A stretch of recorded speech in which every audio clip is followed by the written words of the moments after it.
ప్రొద్దుటూరులో అభివృద్ధిని పక్కన పెట్టి రాజకీయ విమర్శలు పరస్పర ఆరోపణతోనే నాయకులం కాలం గడుపుతున్నారని కాంగ్రెస్ పార్టీ ప్రొద్దుటూరు నియోజకవర్గ ఇన్ఛార్జ్ ఇర్ఫాన్ బాషా విమర్శించారు. సోమవారం ప్రొద్దుటూరులో నిర్వహించిన విలేకరుల సమావేశంలో ఆయన మాట్లాడారు. గత 40 ఏళ్లుగా పట్టణ అభివృద్ధి జరగలేదని, ప్రజా సమస్యల్ని గాలికి వదిలేసి ఒకరిపై ఒకరు విమర్శలు చేసుకోవడం తప్ప రాజకీయ పార్టీల పనిగా మారిందన్నారు. రహస్య ఒప్పందాలతో రాజకీయాలు చేస్తూ ఘర్షణకు దిగుతున్న నాయకులు ప్రజలకు సమాధానం చెప్పాలని డిమాండ్ చేశారు. ప్రొద్దుటూరులో గత 40-50 సంవత్సరాల నుంచి ఎటువంటి అభివృద్ధి లేదు. మరీ ముఖ్యంగా గత 20 సంవత్సరాల్లో అయితే అభివృద్ధి అనేది ప్రొద్దుటూరులో లేదు. ఎంతసేపటికి నువ్వు పెద్ద అవినీతిపరుడు అంటే నువ్వు పెద్ద అవినీతిపరుడు అనే ఒకరికొకరు విమర్శించుకుంటూ ప్రజలను డైవర్ట్ చేస్తూ ప్రొద్దుటూరును అభివృద్ధిని దూరం ఉంచే విధంగా ఈరోజు వీళ్ళ కార్యకలాపాలు ఉన్నాయి. ఎప్పటి నుండో చెప్తానే ఉన్నాం, టీడీపీ వైసీపీ ఇద్దరు ఒకటే, వీరి మధ్యలో అండర్స్టాండింగ్ ఉంది.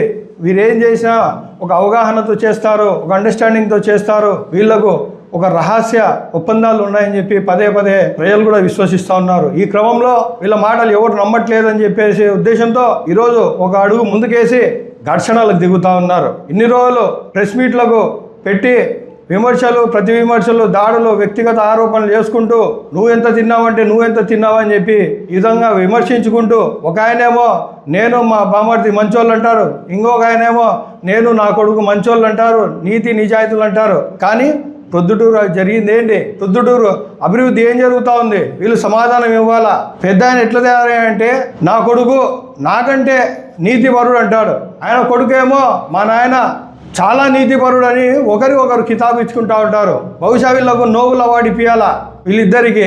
ఒక ఆయనేమో మాజీ ఎమ్మెల్యే గారేమో నేను మా బంగారెడ్డి చాలా మంచోళ్ళము, మేము చాలా తక్కువ తప్పులు పనులు చేశాము, మా అవినీతి వారి అవినీతి అంటే చాలా తక్కువ అని చెప్పి నిరూపించుకోవడంలో ఉన్నారు వీళ్ళు. మనం చూసాం ఎలా ఘర్షణ పడినారో.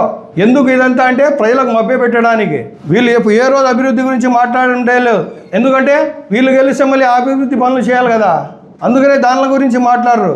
మాజీ ఎమ్మెల్యే గారు ఎక్సెస్ల గురించి మాట్లాడుతూ ఇప్పుడు టీడీపీ ప్రభుత్వం వచ్చిన తర్వాత ప్రతి పనిలో 5% ఎక్సెస్ వేసుకుంటూ పనులు చేస్తున్నారు, అది ప్రజాధనం నష్టమవుతుందని చెప్పి చెప్తా ఉన్నారే. ఈ సందర్భంగా మాజీ ఎమ్మెల్యే రాజమల్లు శివప్రసాద్ రెడ్డి గారు సూటిగా ప్రశ్నిస్తా ఉన్నాను, 2019 నుంచి 2024 వరకు మీరు ఎక్సెస్లు వేయలేదా? 50 కోట్లతో ఉన్న కూరగాయల మార్కెట్కు మీరు 5% ఎక్సెస్ వేసి దాదాపుగా 3 కోట్ల రూపాయల ఎక్సెస్ అమౌంట్ తీసుకోలేదా? టెండర్ ఆమోదం అయిపోయిన తర్వాత ఆయనేమో జగన్మోహన్ రెడ్డి గారేమో రివర్స్ టెండరింగ్ అని చెప్పి ఏదో తక్కువ చేసి పంపిస్తే ఈయన ఫార్వర్డ్ టెండరింగ్ అని చెప్పేసి ఎక్సెస్ వేయించాడు. అది ఆ రోజు మీకు అనిపించలేదా? ఇప్పుడు జరుగుతున్నది కూడా అదే. గత ప్రభుత్వంలో జరిగినాయి, ఈ ప్రభుత్వంలో జరిగింది. కానీ ప్రొద్దుటూరు ప్రజలకు మంచి జరిగింది ఏమీ లేదు. మీరు పెట్టిన పెట్టుబడికి రూపాయికి 50 రూపాయలు సంపాదించే విధంగా మీరు పరిపాలిస్తూ ఉన్నారు. ఏమనంటే పెద్ద ఏమంటారు, మేము 90-95% నిజాయితీ పరులం అంటారు. అదేందో నాకు అర్థం కాలే. ఎక్కడైనా నిజాయితీ పరు అంటే నిజాయితీ పరు ఉంటాడు, లేకపోతే అవినీతి పరు అంటే అవినీతి పరు ఉంటాడు. 90-95% నిజాయితీ పరులు అంట, అదేందో నాకు అర్థం కావడం లేదు. ఇంతసేపటికి వీళ్ళు చేసుకున్నది ఏంటంటే ఒకరిని ఒకరు విమర్శించుకుంటూ ప్రూవ్ చేసుకోవడానికి ట్రై చేస్తూ ఉన్నారు. నాకంటే వాళ్ళ అవినీతి ఎక్కువ చేశారు, వీళ్ళేమో మాకంటే వాళ్ళ అవినీతి ఎక్కువ చేశారనే నిరూపించుకోవడంలో మీరున్నారు. కానీ ప్రొద్దుటూరు అభివృద్ధిలో మేము ఏం చేశాము, మీరేం చేశారని చెప్పి ఏ రోజు ప్రశ్నించలేదు. 2019 నుంచి 24 వరకు మధ్యలో 8 అభివృద్ధి కార్యక్రమాలు మొదలుపెట్టారు. ఇప్పటికి కూడా ఒక పని పూర్తి కాలేదు. టీడీపీ ప్రభుత్వం ఏర్పడి 2 సంవత్సరాలు అయింది. అది కేవలం బస్ స్టాండ్ కూడా ఈ రోజు కూడా ఓపెన్ చేసుకోలేని దౌర్భాగ్య స్థితిలో ప్రొద్దుటూరు ఉంది. అది పట్టుమని పడితే ఒక నెల కూడా సరిపోద్దానికి పని అయిపోయి చేసుకొని బస్ స్టాండ్ ఓపెన్ చేయొచ్చు. ఆ బస్ స్టాండ్ ఓపెన్ చేయడానికి కూడా దిక్కు లేదు. అభివృద్ధి నుంచి మాట్లాడితే పెద్ద రోడ్లు వేస్తున్నాం, కాలువలు కడతామంటారు. పురపాలక సంఘం వచ్చి 100 సంవత్సరాల పైన అవుతా ఉంది. మీరు ఎమ్మెల్యే కాకముందు కూడా ప్రొద్దుటూరులో రోడ్లు ఉన్నాయి. మీరు ఎమ్మెల్యే కాకముందు కూడా కాలువలు అనేవి ఉన్నాయి. కాలక్రమేణా ఇవన్నీ జరిగిపోతాయి. అభివృద్ధి అంటే ప్రత్యేకంగా మీరు ఏం చేశారు? మీ ప్రభుత్వం ఉద్యోగ అవకాశాలు కల్పిస్తామని చెప్పారు. ఏ ఉద్యోగ అవకాశాలు కల్పించారో సమాధానం ఇవ్వండి. ఉద్యోగాలు లేని యువతకు నిరుద్యోగ భృతి ఇస్తామన్నారు, 3000 రూపాయలు ఎక్కడిచ్చారో సమాధానం చెప్పండి. మీరు ఏదైనా ఒక సంస్థ ఏమన్నా ఏర్పాటు చేశారా? ఇక్కడ ఏదైనా ఒక ఫ్యాక్టరీ తీసుకొచ్చారా? ఎప్పుడు చూసినా విమర్శలు, గొడవలు తప్పనిచ్చి మీకు ఏమీ పట్టలేదు. పక్కన మైత్కూరు జమ్మలమూడు నియోజకవర్గాలు ఉన్నాయి, కమలాపురం నియోజకవర్గాలు ఉన్నాయి. ఎక్కడన్నా ఇలాంటి అల్లర్లు చూసామా? ఎక్కడన్నా ఈ విమర్శలు చూసారా?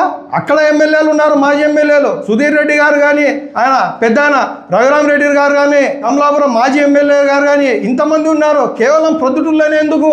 ఏం ప్రొద్దుటూరు మీకు అభివృద్ధి చెందాలని లేదా? ఎంతసేపటికి ఏదైనా చేశామంటే కాలువలు రోడ్లు వేసామంట. ఇదేనా అభివృద్ధి?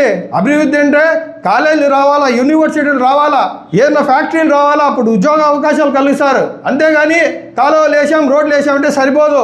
2004 నుంచి 2009 వైఎస్ రాజశేఖర రెడ్డి గారు ముఖ్యమంత్రిగా ఉన్నప్పుడు నిధులు పంపిస్తే అభివృద్ధి చేయకుండా రిటర్న్ పంపించిన ఘనత మీకుంది వరాలరెడ్డి గారు.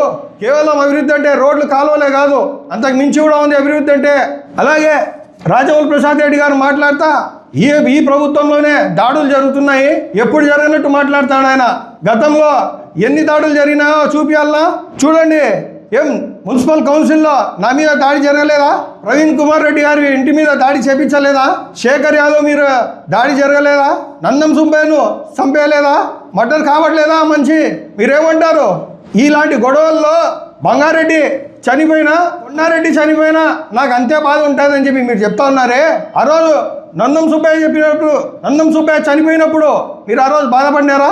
ఇదే మాట మీరు చెప్పినారా? మీరు కేవలం మీ రాజకీయ స్వార్థ ప్రయోజనాల కోసమే ఇలాంటి మాటలు మాట్లాడుతున్నారని చెప్పి సందర్భంగా తెలియజేస్తా ఉన్నాను. టీడీపీ వాళ్ళు కూడా అప్పుడు మేము అధికారంలోకి వస్తే ఈ కేసు సిబిఐకి ఇస్తాం, విచారిస్తాం అంటారు.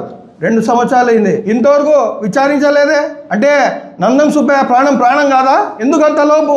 బీసీ అనే సమాధానం ఇవ్వండి. ఇన్ని దాడులు జరిగితే మీరు ఏమైనా పట్టించుకున్నారా? ఆ రోజు శేఖర్ యాదవ్ మీద దాడి జరిగింది, అది గుర్తులేదా? 1 టౌన్ సర్కిల్లో దర్గా విషయంలో కౌన్సిలర్లను దాదాపుగా 10 మంది కౌన్సిలర్లను అరెస్ట్ చేసి రాజపాలెం చాపాడు తిప్పుతా అంటే ఆ ఘర్షణలు మీకు గుర్తులేదా? ఆ సంఘటనలు మీకు గుర్తులేదా? ప్రజలు గమనించాలా. ప్రొద్దుటూరులో ఏ ఒక్కరు వచ్చినా గొడవలు, అల్లర్లు ఇవి తప్పని ఉండవు. అభివృద్ధి అనేది ఉండదు. ఒకరి గురించి ఒకరు విమర్శించుకుంటారు. గుట్కాలు లేవు, ఆ రోజు లేవా గుట్కాలు? ఈ రోజు లేవా? మట్కాలు ఈ రోజు ఆడిచ్చట్లేదా? ఏం బెట్టింగ్ జరగట్లేదా? ఈరోజు అన్నీ జరుగుతూనే ఉన్నాయి. ఆ రోజు ఏమో అలాంటి మాటలు, ఈ రోజు అన్ని సాఫీగా జరిగిపోతూ ఉంటాయి. ఏమంటే డబ్బులు దోచుకోవడానికి నాయకుడు మారుతాడు అంతే తప్పనిచ్చి ఇక్కడ జరిగే అసాంఘిక కార్యక్రమాలన్నీ జరుగుతూనే ఉన్నాయి. డిఏడబ్ల్యూ కాలేజ్ గురించి వరదారెడ్డి గారు చెప్తారు, మేము ప్రతిపక్షంలో ఉన్నప్పుడు రాజమౌళి గారికి లంచం ఇచ్చినామని చెప్పి చెప్తా ఉన్నారు. ఈ సందర్భంగా నేను రాజమౌళి ప్రసాద్ రెడ్డి గారిని సూటిగా ప్రశ్నిస్తా ఉన్నాను, మీరు లంచం తీసుకున్నారా, తీసుకోలేదా? దీనికి సమాధానం ఇవ్వండి. ఎందుకంటే మీ మీద ఆరోపణ చేస్తూ ఉన్నారు ఎమ్మెల్యే గారు. మీరు స్వీకరిస్తారో ఖండిస్తారో సమాధానం ఇవ్వండి. డిఏడబ్ల్యూ కాలేజ్ సంబంధించిన అక్కడ జరుగుతున్న లావాదేవీలు కానీ, అక్రమాలు కానీ అక్రమమా సక్రమమా సమాధానం చెప్పండి. ఒకవేళ మీరు సమాధానం ఇవ్వకుంటే అది అక్రమమే అని చెప్పి ప్రజలు భావిస్తారు. చూడండి, ఇక్కడ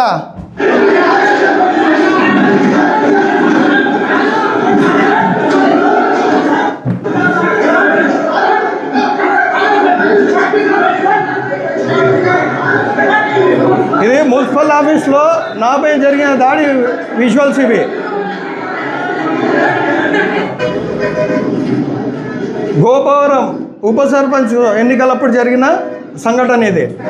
వీళ్ళు చూడండి, వీళ్ళు వార్డు మెంబర్లు అంట. వీళ్ళు వార్డు మెంబర్లను కానోళ్ళను కూడా తీసుకొచ్చి ట్యాగులు వేసి తీసుకొస్తున్నారు. వీళ్ళంతా వార్డు మెంబర్లా?